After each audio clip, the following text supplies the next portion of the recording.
Man, what a freaking movie. Black Phone 2 is a brand new supernatural horror film directed by Scott Derrickson, starring Ethan Hawke, Mason Thames, Madeleine McGraw, and Miquel Mora. And as somebody who genuinely enjoys the first Black Phone movie, I went into this movie really excited. I had a lot of anticipation for this sequel. I mean, I'm going to Fantastic Fest right now. There are a lot of different horror films that I'm seeing, but this was the one. When I saw the schedule, when I saw that this was going to be there, I got really excited, but I also got a little bit nervous, and that tends to happen when you have a movie that you love so much and you see a sequel's coming out and you're like, please don't ruin it. But it's crazy because I never had to be nervous. I watched this movie and it is freaking incredible. This is such a great sequel. It lives up to the legacy of the first, and there's so much to talk about here. So what is up, my friends? My name is Danny. Welcome back to Jones Vibes. Today we're talking about Black Phone 2. I do want to preface off the top, this is a spoiler-free review, so don't worry about anything like that. Also, be sure to leave your comments down below as we're talking. I'd love to hear your opinion, but without further ado,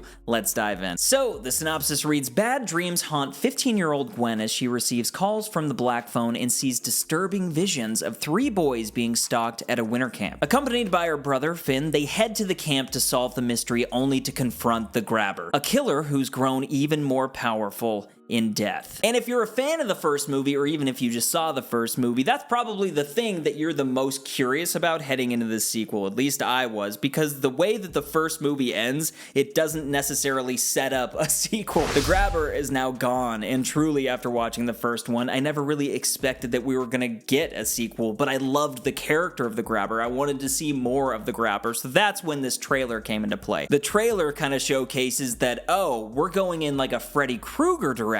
That is freaking awesome, but it's also concerning because can they pull that off? And I'm here to tell you right now, at least in my opinion, they absolutely did. I think a lot of people are going to use that Freddy Krueger comparison thing maybe to write some of the stuff in this movie off, or at least maybe to criticize it, but I go the complete other way, because when it comes to horror, all of these filmmakers are looking for references from the things that they love. It's just like how a modern day songwriter might be using somebody like John Mayer or Jason Mraz, or even somebody earlier like Jeff Buckley. Like, art is something that transcends, and a good idea is a good idea. And so that's exactly what Scott Derrickson did here, man. They wrote this freaking cool script, and I guess what I was excited for heading into this was like a lot of the dream sequence stuff, or just like how it might be more brutal and more gory, which it is, and we will talk about. But what I kind of forgot about is just how much heart the first movie has. That's why I love the first movie so much, you know what I mean? It's that family dynamic between Finney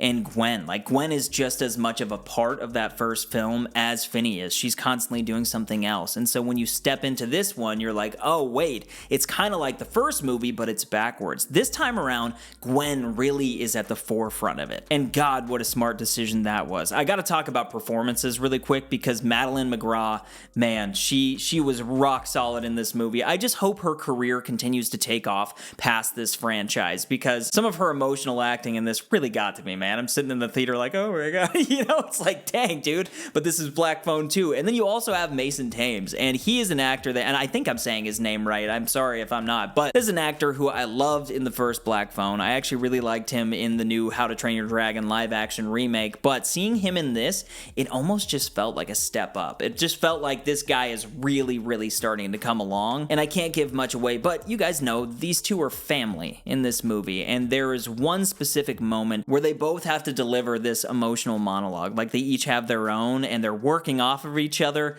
It's freaking fantastic, dude. But another performance I do want to shout out is Miquel Mora. And he was in the first movie, he played Robin. And in this movie, I'm actually not going to tell you who he plays in this. You could probably do a simple Google search to find out, but it's very surprising who he's playing in this movie, and I absolutely loved it. He's a massive part of this film as well, just like he was in the first movie, and it was good to see him back. Makes things feel really connected. And next would be Ethan Hawke. And I would say that Ethan Hawke's performance as the grabber in this, it's the same exact as the first one. He is just going full bore into this thing. He's giving it 110%, and he is absolutely fantastic. This movie really is the definition of what a sequel should look like. It takes everything that you liked about the first one and just dials it up. Like, there's much more gore than there is in the first movie. You get that sense from the grabber that there is so much horror to that character, so much horror to what he's done in the past, and we kind of get to relive some of those moments with him, and it's absolutely shocking. Like, the stuff that they show on screen, you're like, God, I can't believe they're getting away with this. Also, with this taking place with the brother and sister, it dives deeper into some of the family stuff. There's also a spiritual aspect to the first movie that it really elevates. It goes into a lot of the spiritual stuff, which I admired, because a lot of movies nowadays kind of shy away from that subject altogether. Also, with this taking place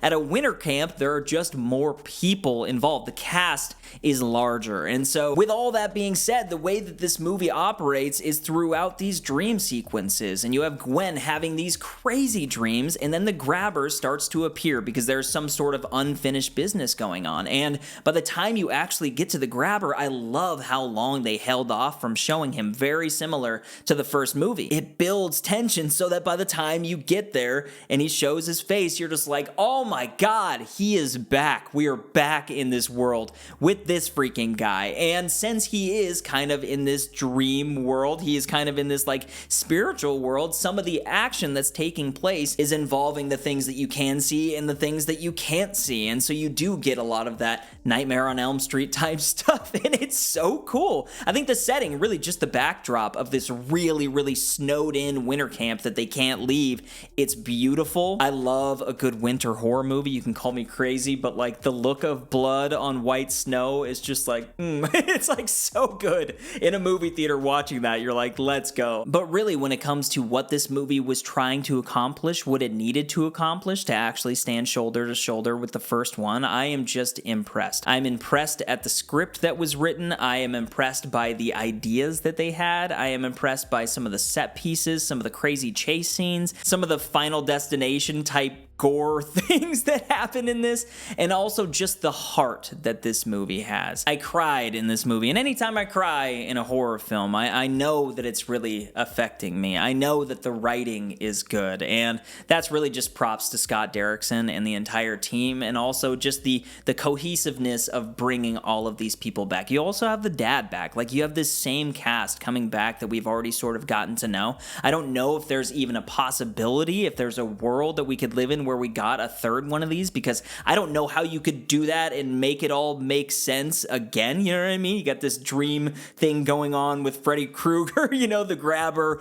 in the background of this one. I don't know if you could like do that again. I have no idea. All that I do know is that I love these characters. I love what they mean to each other. I love the things that they're going through, and also what that represents to me as a human as I'm watching it, because I can identify with a lot of these growing pains that these kids are going through that's represented in a really brutal and messed up way in this film. So yeah, dude, if you want to see the grabber ice skating with an axe, definitely go see this movie. It's freaking awesome. I cannot wait till it's released. I really don't have many negatives. I think the biggest negative for me was just a pacing thing.